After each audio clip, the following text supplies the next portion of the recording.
And welcome in everybody to the Simon and Friends podcast. This is the YouTube version. If you're an audio listener, you're not hearing this. If you're on YouTube, welcome in.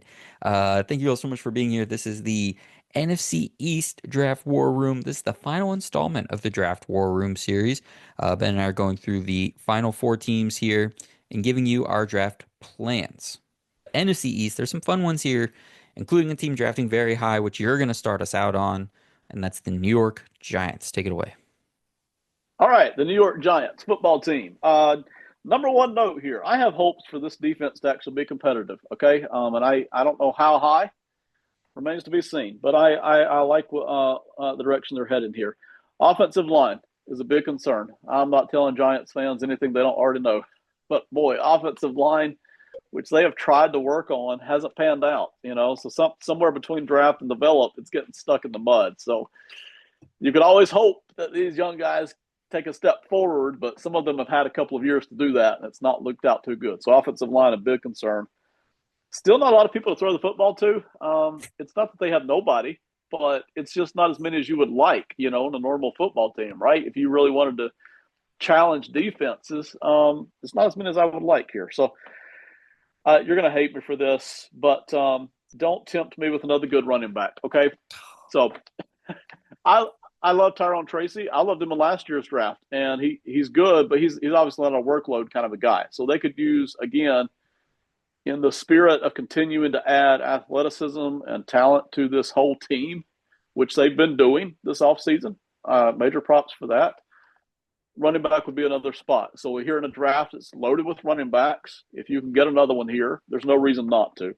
Um, they picked 65 and 99. Sorry.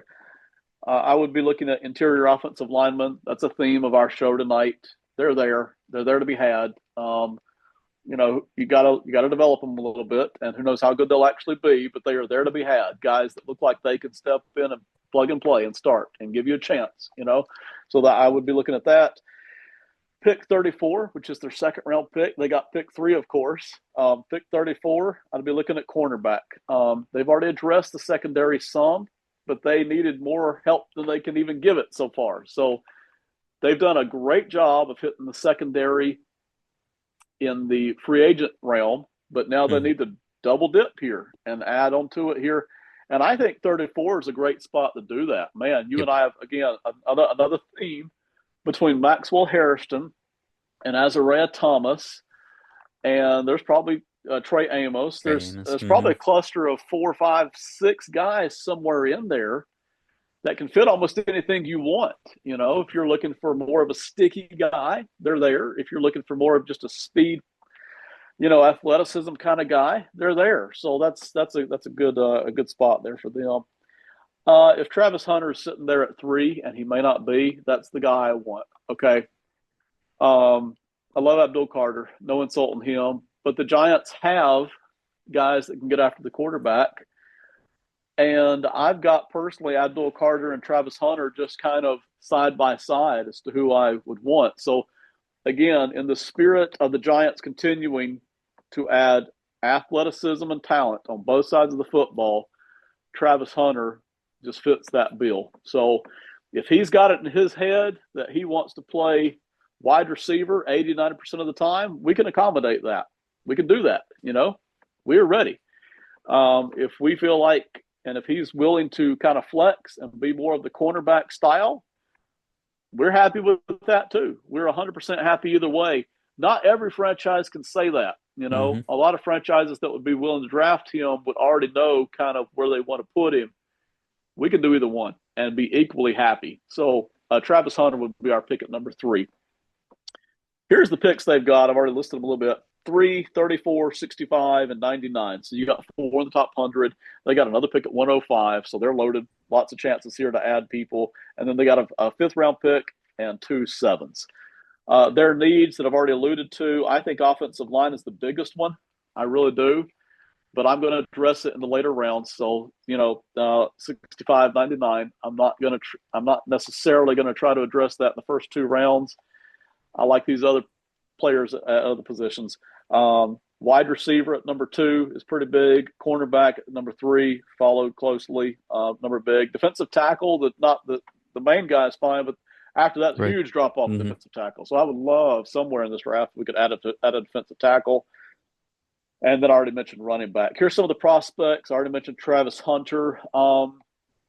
If I don't think he's going to be there, I really don't. From everybody I'm listening to, but if an Omaria and Hampton were sitting at pick 34, we would take him. Okay, I don't think he's going to be there, but we would take him.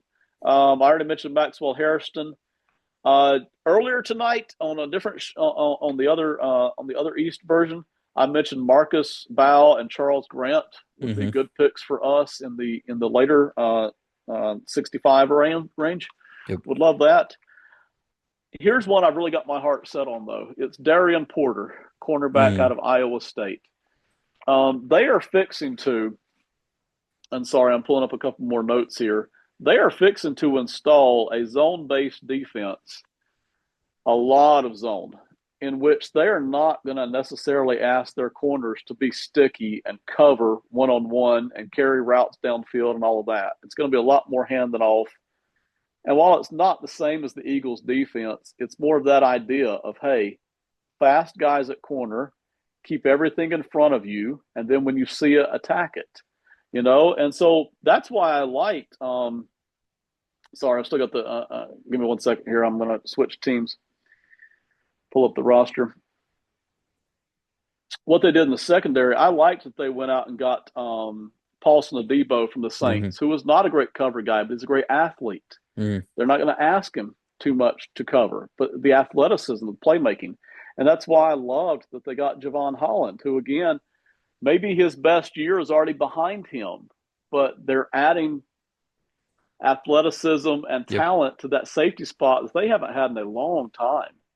And so now guys who shouldn't probably have been on the field at all last year, now they're probably not going to be on the field very much this Right. year.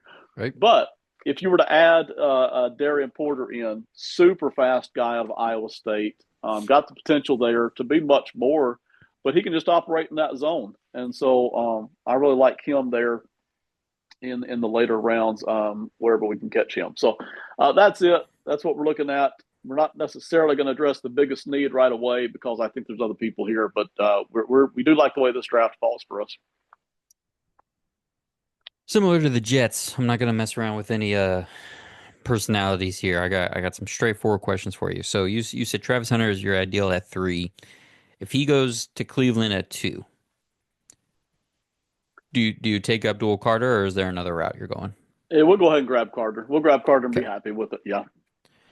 Let's see. So let's say you mentioned if you don't get Travis Hunter, let's stay on that scenario. Does Mm-hmm. corner kind of go up a little high? I mean, you mentioned you like the guys at 34 anyway, so I think that makes sense. I think that kind of solidifies that you're looking at that corner at 34 then rather than maybe waiting around if you don't have Hunter to kind of help fill that spot. Because right now you mentioned they have a Paulson Adebo.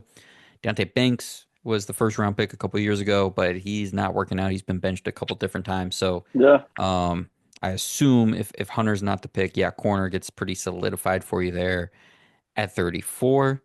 Um, if you go edge and you go corner, do you look at a young quarterback at any point? Do you look at trading back into the first round? Do you look at just swinging on one of these day two guys at 65 or 99? What's happening at quarterback this year? Me personally, the die has kind of been cast here.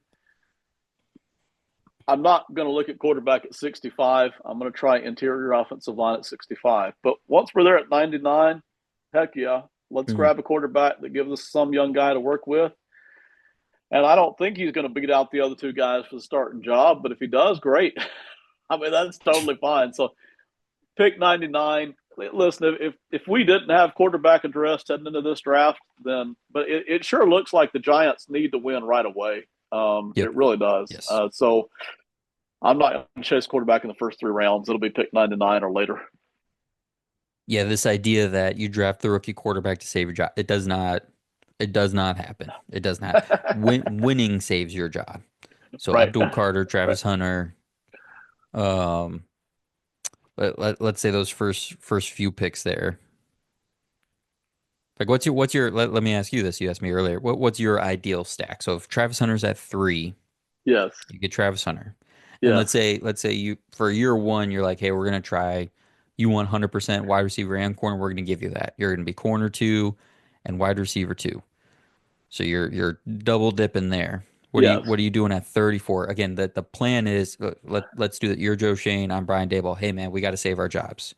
Right. Who's the optimal person at each pick to win as many games as possible? So it's Hunter at three. Who is it at Yes. 34? It's Hunter at three, probably mostly over at wide receiver, honestly. Hmm. Because I do think Kim paired with Malik Neighbors and Slayton, all of a sudden I think you have a dangerous receiving group. Yes. Because now you don't just have one guy that everybody can look at with Slayton kind of running the deep route. Now all of a sudden you got three guys. Yep. You know, Yep. I love that. Anyway, but 34 really doesn't change at that point. It's Maxwell Harrison out of Still looking at Kentucky. corners. Okay. It's Savon Revel out of East Hmm. Carolina. Hmm. It's Trey Amos out of Ole Hmm. Miss, or it's Azariah Thomas out of Florida State. Those four Okay. at 34. Yeah. So we're really taking care of DBs there. And then at you mentioned go interior offensive line. Yes. Make sure nobody gets hurt. 99. You and I have had a lot of talks about this. Let's say we're Right. trying to get one more guy who's going to play and win games. Help us win Yes. games. Who is that at 99? Let's say those first three players are Travis Hunter. Let's say it's Maxwell Harrison, and let's say Hmm. it's Marcus Mbao. Those are our first three Yes. picks. Who are we picking at 99 as one last stitch? We're trying to win games right now with this guy. The number one name that jumps off the board, I already mentioned him just in passing, and that's Charles Grant. So I would double dip on interior Okay. offensive line because, boy, it is a struggle, man. Somebody needs to do something in there. So I do like that. But give me 1 second here, and I'll roll back over to the Is there a defensive tackle in that range? I mean, I said 99, so you're getting down there. You're getting into that Yeah, that's the problem. Norman Lott, Walker, Deion Walker from Kentucky, CJ West, Indiana, Ty Robinson, Nebraska. Does anybody win you games in that range?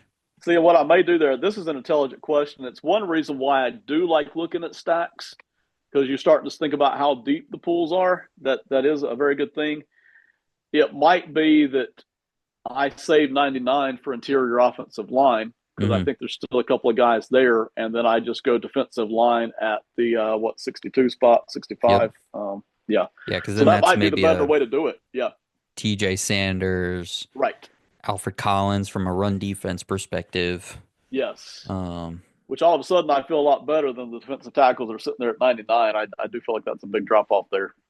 because I know John Michael Schmitz hasn't been what you hoped at center, No, but you're probably now the thing you could do with pick 99. I think he's going to go higher than this, but Jared Wilson is down there on these mocks. The center out yeah, of Georgia, that's the number one true center. But maybe you can because you got how many picks you say you got? 105, 150. I wonder if you could take 99 yes, and 105. Because again, you're trying to win games this year. we are. Can you It's take urgent. 99 and 105 for whatever spot you need to go to get Jared Wilson? Whether it's 70, whether it's 80, whether it's 90. I mean, it'd be a high price at 90, but you get my point. And you get Travis Right. Hunter to play both ways. You get another corner. You get a defensive tackle at 65. Jared Wilson is maybe he's maybe your starting center right now, which is funny because we mentioned Van Buren Granger for the Bills earlier, but and Wilson was the center after him over there at Georgia. But that's interesting because that offensive line is workable. Was what I was trying to what point I was trying to get to. It's not high ceiling. Andrew Thomas is great, all pro, but it's not the Miami Dolphins. It's not, oh my gosh, we don't know what's gonna happen. Like It's not these that are bad. No. five guys that can go out there and like you can get through the games. Especially if you're not trying to do like a young quarterback, you're not trying to do a complex run game. Right. Move forward, run the ball forward, get 3 4 seconds for a quarterback. This group can do it. But yeah, if you can get Jared Wilson with that fourth pick, with those other three you laid out, I think that makes sense. Yeah, I actually think I like here. And by the way, it might be time to just move Evan Neal to guard and see what he can do. I'm not sure that experiment Oh yeah, hasn't totally failed, I but forgot he was even there. yeah, I know. Currently behind Stone Forsyth, so that's where we're at on the depth chart. That's not good. Right. It's not where you So want to I be. love Andrew Thomas. He is fantastic when Yes. healthy. Goodness gracious, what a rock! And Jermaine Illuminor is workable. I think that's the perfect word that you used. And listen, even GVR and John Runyon over there, they're probably fringe-ish starters, Yep. but they it's not like they shouldn't ever be on the football field. They are Right. workable-ish, right?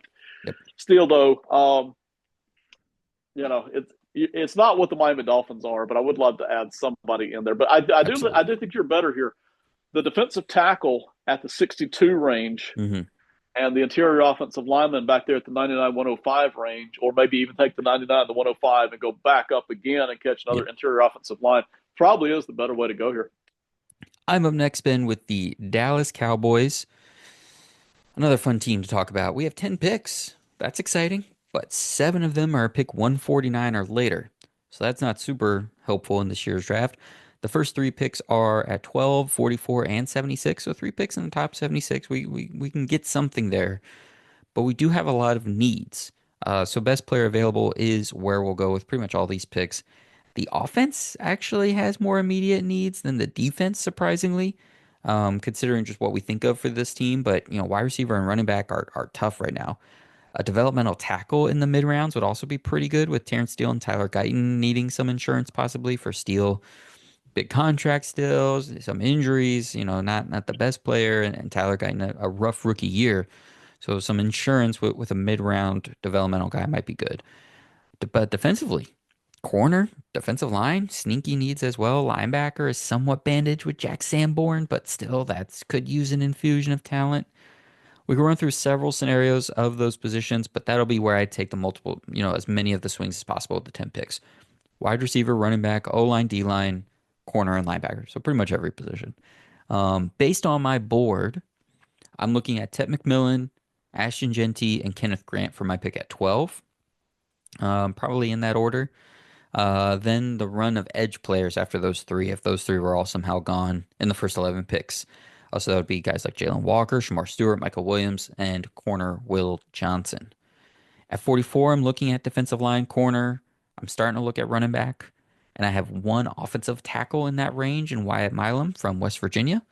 Because I can see him sticking at tackle, but I can also see him playing guard. And then at 76, there are a couple of tackles I like here. We mentioned him, Charles Grant from William and Mary, and then Cameron Williams of Texas. I don't love him, but he might be like this year's Dawan Jones. Remember from Ohio State last year? Kind of got plugged into Yeah, Cleveland. Just like yeah. he's going to give you a certain line, right? He's going to be out there and like mostly playable, I think. So if I can have some time to work out some technique stuff with his punch, I might be okay with that. And then wide receivers and defensive linemen, we talked about them all night in that range for them as well. Um, so we could go back and forth on the different players here, but I have a lot of spots I'm trying to fill here. I mean, Yeah. pretty much everywhere needs some attention. Um, so we can work through some stacks, we can work through any questions, but I'm really looking for the offensive weapons first and foremost. Keep this offense moving as best I can while I have the first time head coach also being the play caller and paying Dak Prescott a bunch of money. Okay. I have done probably more mocks on the Dallas Cowboys over the past few weeks than any other team, both live on air and just off in my personal work. And none of the plans look like this. Okay. But I Not like shocking. this. Not Okay. shocking. Hmm. Because you mentioned it. They got holes in a lot of different places, man. So, you know, take the best player available. Let me start with the Tedero McMillan if he falls to 12. Because again, some people like him, some people don't. I love Tetaroa to Dallas for a reason I'm going to talk about here in a second. But if CeeDee Lamb obviously is healthy on the one side, CeeDee Lamb's a beast. He'll get all the attention from the defense, of course, as he should. And that opens up Tetaroa to be whatever he is, whether he can be a true number one or not. But whatever he is, he's free to be that over here on the other side. Hmm. And the number one thing that I saw watching Tetaroa both in 23 and 24, and this is why some people didn't like the tape, is how much attention defenses gave to him. Hmm. They basically gave him the Shaquille O'Neal treatment because he looked so good at 22 that by 23, everybody knew that he was Arizona's biggest weapon. In fact, by probably 3 or 4x, he was the guy. You Yep. stop him, you hinder the offense. And so what a lot of defenses did there in college against Tetaroa, they would basically put a guy ISO on him and just beat him up the line all the way downfield, beat, beat, beat, physical, just make it just as hard as possible. But there was always a safety stacked over the top. And even worse, I didn't notice this at first, but a lot of times they had a linebacker shaded to take away the in route too. So you had this little tiny window for Tetaroa to catch on the inside. You had a corner who was just beating him up over here at the boundary, making all those catches difficult. And then you had a safety stacked over the top to really limit his vert, which he's got a good vert too. So when you see the 23 and 24 tape and you're like, man, he's just not catching a lot. Some of these throws are contested. He's not pulling it. He's getting beat up. He's got a safety over the top. He's got inside help against the linebacker. And where it really showed up is almost every time he catches the ball, he's gang tackled by 3 or 4 people. And when that's happening, the defense is just all about him. They're Hmm. going to make somebody else beat him. And again, his tape is not perfect. In fact, it's a little sloppy at times, right? But I love Tetaroa.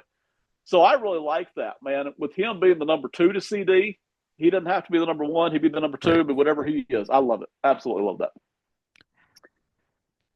Yeah, the offense felt like the easy pick for a while. The more I look at the defense, the more nervous I get about it. Um, but it's just especially for where they're picking, those spots that they're picking, like it really Right. like 12. You're probably gonna have to go to those edge rushers where I would just rather have Tet or Genty than go with the Shamar. Now you and I both love Kenneth Grant. It'd Yes. be very easy to plug him in, but then you're just wondering like the value you're getting on the position day one. Uh huh. And again, what like I know we like the depth at wide receiver more than the depth at defensive line, but that gap between Tet and the receiver you'll get at 44, we talked about this a lot, versus the Right. gap you get between Grant and the defensive tackle at 44. Because Right. it like what they're, I mean, everything on the defensive line is better right now. But if I can get, let's do a stack. If I can get Tet and Tyler Williams Yes. That's exactly what I had in my head when you said Tet. Yeah. versus Kenneth Grant and Jaden Higgins, Right. which is tough because I also love Jaden Higgins. That's I like a like guy that Higgins has my too. heart. Yeah. So maybe Uh, so great, they're in great shape. Dallas, you're soft. You're all set good for either next way. year. No. Um, So when you say McMillan at 12 and Tyler Williams, mhm, because I love a run stopper, that Dallas needs another run stopper. They tried yep, Mozzie Smith, and maybe he will take that step, but boy, they could use somebody else beside him on the run yes. downs, and then you bring in Odigazua for any kind of a passing down, any kind of a threat of a passing down. I love that. Um, at 76, you mentioned interior offensive line. Is that right, or just offensive line in general? Yeah, like a developmental guy, but even that feels like a luxury pick. When you Right, look at some of these needs, but right. because I think Brock Hoffman, he's going to be stepping in the Zach Martin spot. I they like him, and he's had some good tape. So it's really the tackles. Like I said, Guyton got benched. So I mean, at one point I was like, take a left tackle at 12, move Guyton back to his Yeah. real position at right tackle, and you just eat Terrence Steele money for a year. But there's just other stuff they need. They might just have to hope Guyton in year two figures it out at left tackle. I hope they make a choice because what I did in a lot of my mocks for them, I went defense. So I went with either a safety in the first round like Malachi Starks and then a Hmm. run stopping defensive tackle in the second round like Tyler Williams. So I just did the defense stack. Um, but I hope to make a choice. Again, there's too many holes to fill, so I don't want them trying to just patch holes here and there. Right. I want them to either let's get this offense up and running all the way, or forget it. The offense will figure it out. Let's go over and get this defense right. So between 12 and 44, I really would rather see them just use both picks on one side of the football and be done with it. But wide receiver, Tedero at McMillan at 12, and then Tyler Williams at defensive tackle would be totally fine too. So here's my board. And on for YouTube mock draft, we have a consensus box score network big board that includes a couple everybody that was on the mock as well as myself. Um, so go check that out because you'll get some of those insights.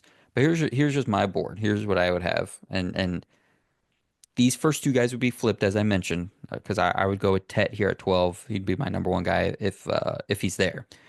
But it's Tet and Ashton Genty. They're right next to each other. They're 5 and 6 on my own board. Kenneth Grant I have at 9, so that's why I said those are my top three guys. And then I've actually got Malachi Starks at 11 too. I don't think I would take him here. Just because their safety room is pretty solid, even at nickel corner. I mean, I guess, yeah, nickel. They could use nickel. That might not be bad, but we'll put that off to the side for now. But Jalen Walker, then Will Johnson as an outside corner, Shamar Stewart, Michael Williams, really like those guys. So those would all kind of be my first round guys, and then where we say 44, is that next pick? Yes, Because 44. I didn't mention edge, but they need edge help too. So down here I've got Trey Amos at 40, Tyler Williams at 41. I've got Ursery, Minnesota tackle at 42. You could take him there if you really needed to. But I've got Tuamalau at 43. Zaire Thomas at 45. Princely Uman Milan at 48. So you got a lot of Jaden Higgins I have at 50. So you got a lot of options there.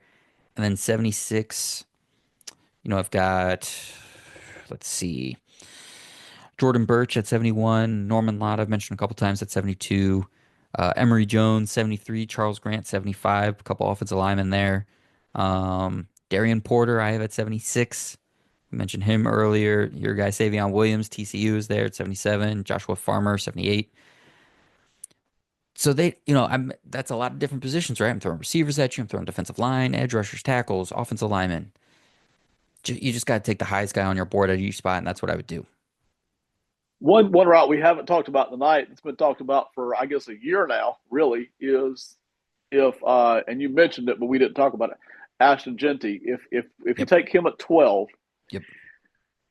um, how interested are you in grabbing the wide receiver at 44? Whether that is a Luther Burden falling, or a Jaden Higgins sitting there, or maybe even an Alec Iomanor sitting there. How interested are you in that particular duo? Yeah, if I can get Higgins or Iomanor, I'm all the way in. My second round wide receivers, because I have a first round grade on him. I've got him in the late 20s. Mm-hmm. Um, but then those would be the two. So I have to be pretty confident that those are the two I'm going to get. Meanwhile, and I probably have a better chance of that happening than getting my next, because Hampton's not going to be there at 44. If Travion Henderson was going to be there at 44 and I was getting Tet and Henderson, I Right, like that. right. But I have more options, I think, at receiver that I would like at 44 than the running back at 44. Yeah, agreed. And I do feel like no matter what the Cowboys do at 12 and 44, they're going to get two guys they like.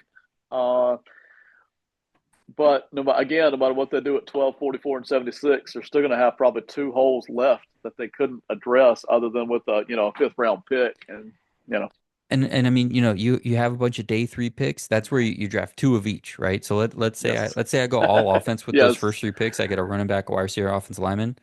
Right. Then I have two, four, six, seven more picks. I'm taking two defensive tackles, two edge rushers, two corners, and a Yeah. linebacker. And I'm just swing. The Chargers last year spent two fifth round picks. Like, were they literally back to back picks? Whatever they did at corner there, and they took two corners back Can't to back, and remember. they were like, Yeah. one of these guys will work out, and they Right. both kind of ended up working out. One's in the slot, one's on the outside. So that would be the ideal game plan. Go get the guys that are going to play right away on offense, and then go take some swings on day three on defense. All right. I like the plan. Lots of options there. I do like your original plan. So, All right, I'm gonna go back to back here. I'm gonna talk Commanders. So after a couple offseason trades, the Commanders have 5 picks now in the whole draft. Kind of the opposite way. 29, 61, 128, 205, and 245. The defense was average at best last year, and you could point to a couple of holes on the roster, none better than edge rusher. But they were able to paper over a lot of that with good scheme and just guys who know Dan Quinn and doing a lot of fun stuff.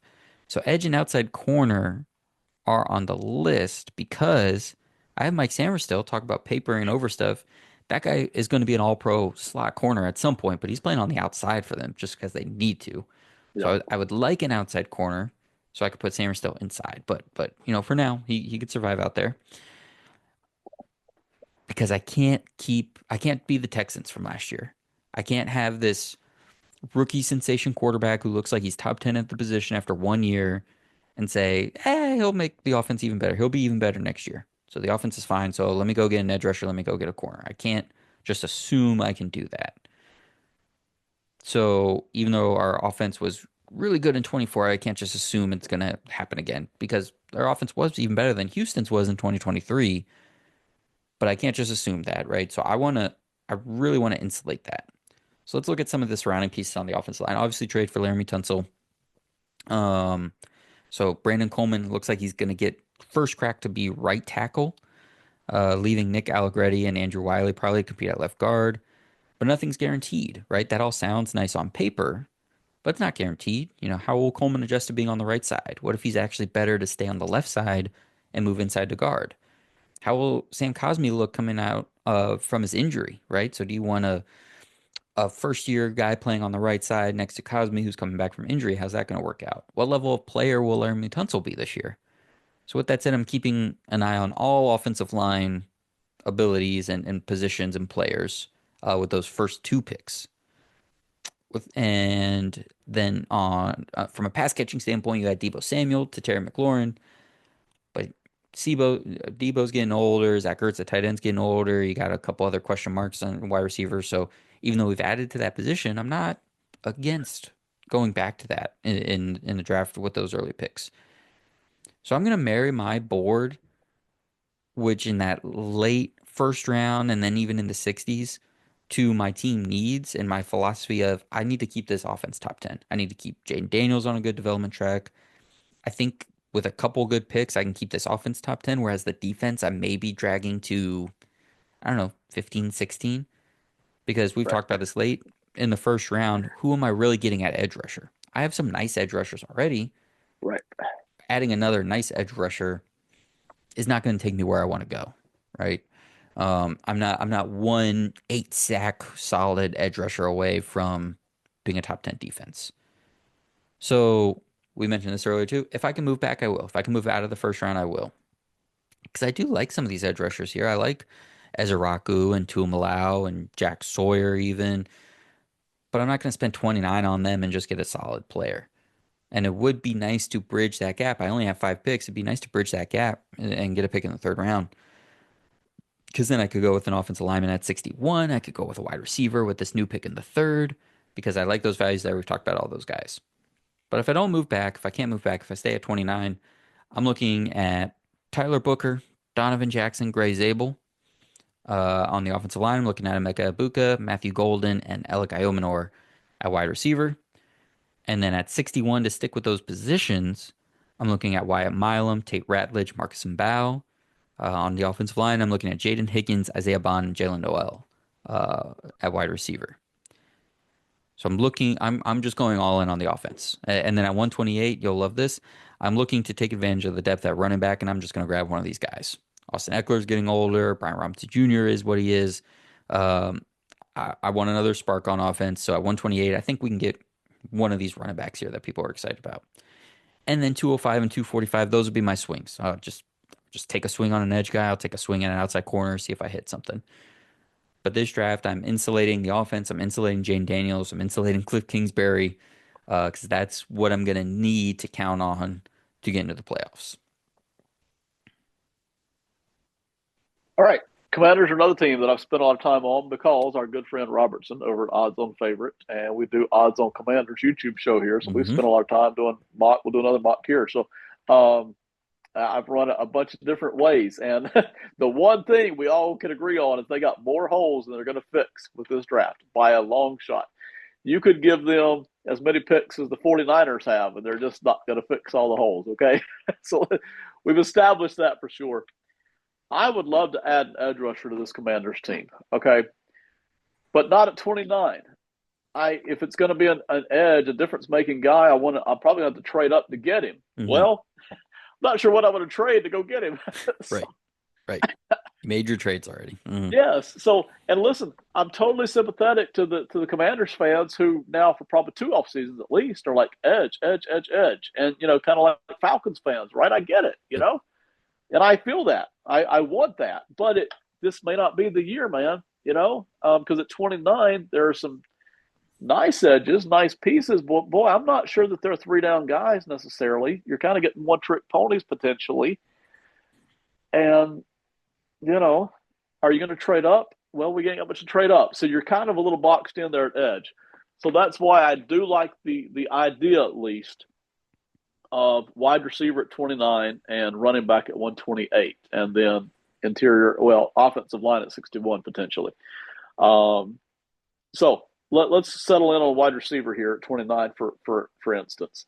Um, I'm gonna assume Tetaroa is gone. No matter somebody's gonna like him enough to take him. Um, let's give you Matthew Golden just in case he falls to 29. Let's give you Emeka Ibuka and Luther Burden and Alec Iomanor. Boy, honestly, pick one and I'm happy because you've already got two guys here in Washington. But if you had to pick one for Washington, which way would you go there? It depends what they're trying to do with Debo this year. But if you kind of make him the tertiary, what I would like, I think I would pick Abuka. Give me a guy in the slot with my guy on the outside interior. I think I have Golden above Abuka, so maybe that's the wrong answer. But I don't want to pencil in Debo as like I want Debo in the slot because he's the guy. I don't want to count on that, right? So if Terry is my outside guy and Abuka is my inside guy, and then Debo fills in the holes after that, I think Abuka would be my top choice. Okay. And like I said, I like any of those guys because, again, the Yes. idea is we are not going to rest with this second year quarterback. We are going to try our best to keep infusing him and let there not be a drop off. Yep. Let's get him he's up there. Let's get him to stay up there. Okay. Hmm. So I like that. Let's give you your offensive lineman at 61. I don't even really care who that is. But the running back at 128 intrigues me. So let's take away Ashton Jaunty and Omarion Hampton. Let's take away Travion Henderson and Quinshawn Judkins. Um, I think take away Caleb Johnson as Yep. well. Absolutely. You take away anybody else you want to before you get to 128. But out of that group that's left, what are you looking at there? Yeah, Scadaboo's not going to be there. Um, I don't want to go Ollie Gordon because he's kind of that big plotting power guy like Brian Robinson Jr. is. You can go with any of these guys. I mean, the easy fun answer for everybody in this range is Damian Martinez, right? Like everybody loves doing that out of Miami. A power guy, but runs hard, good vision.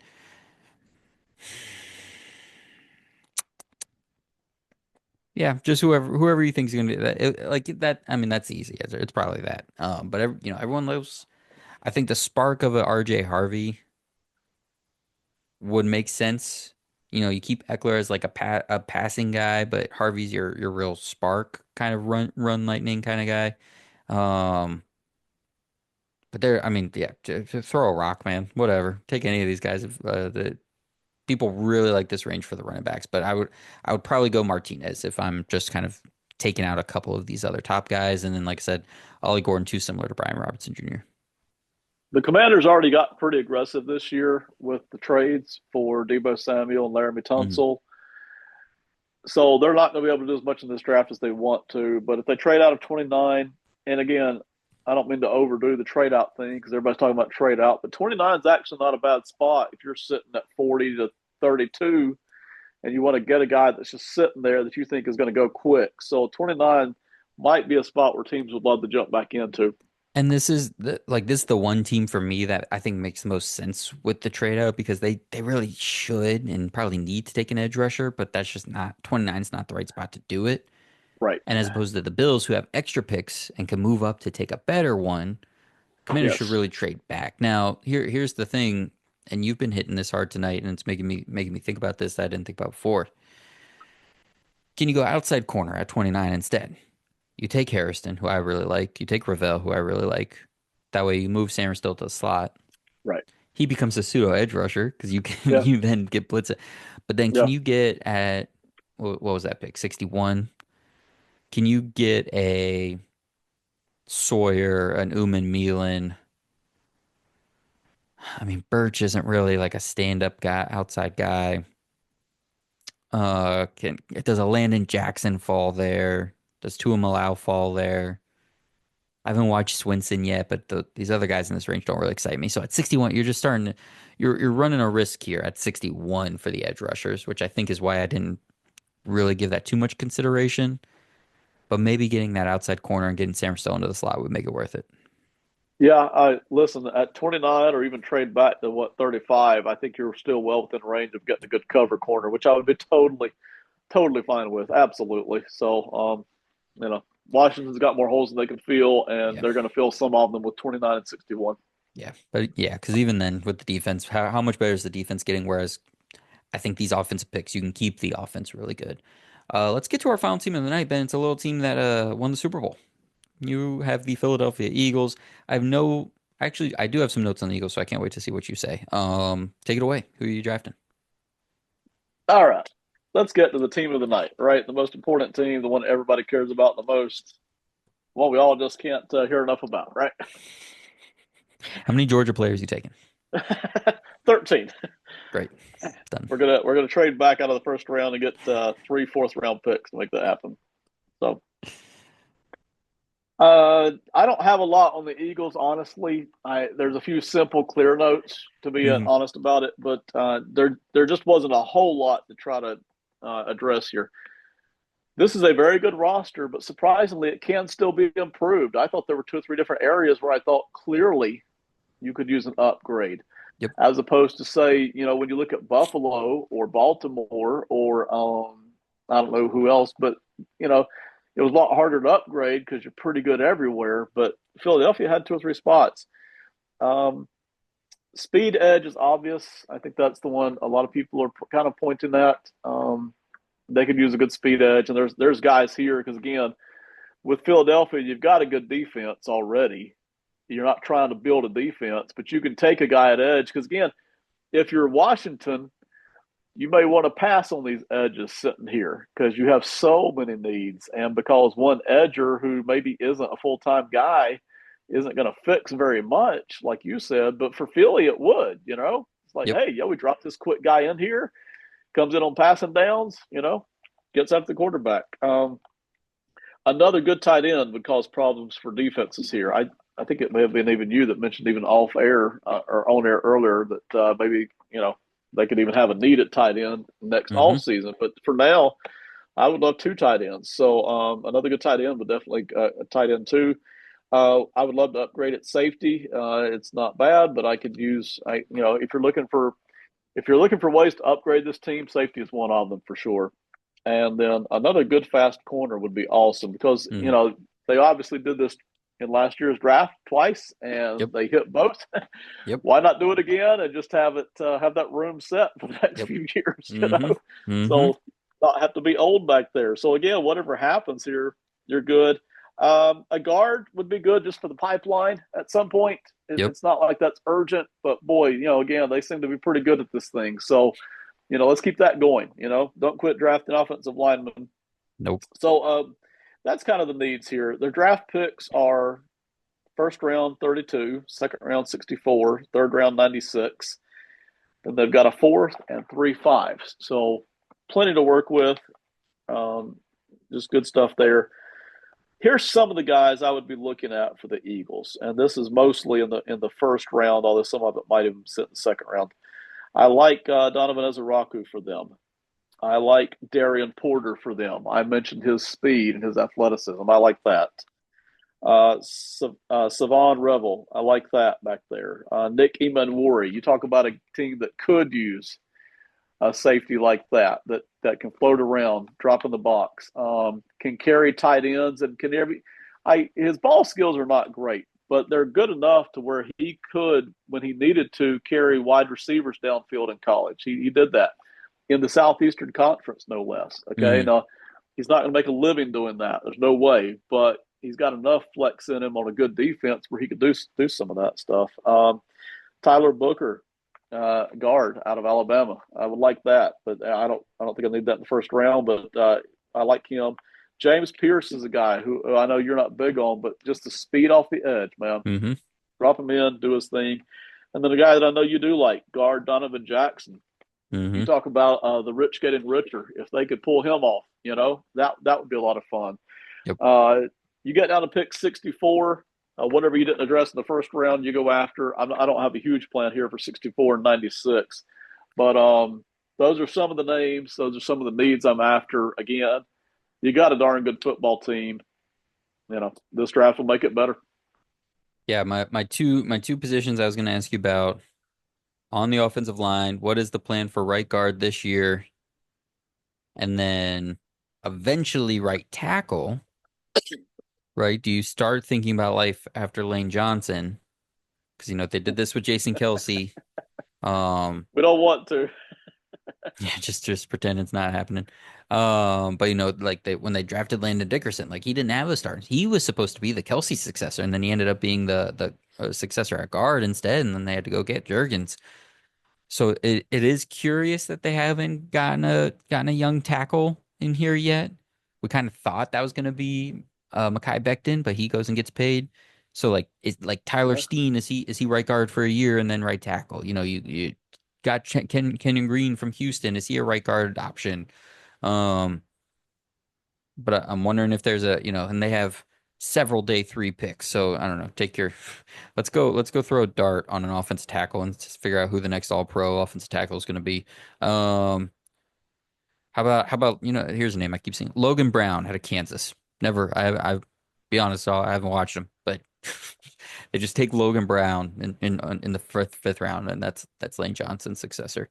Um, so I was going to ask you about right guard to right tackle. What you're playing? Who do you see as this team starting right guard this year? In my head, I was thinking Matt Pryor. Am I wrong on that? Am I It could thinking be.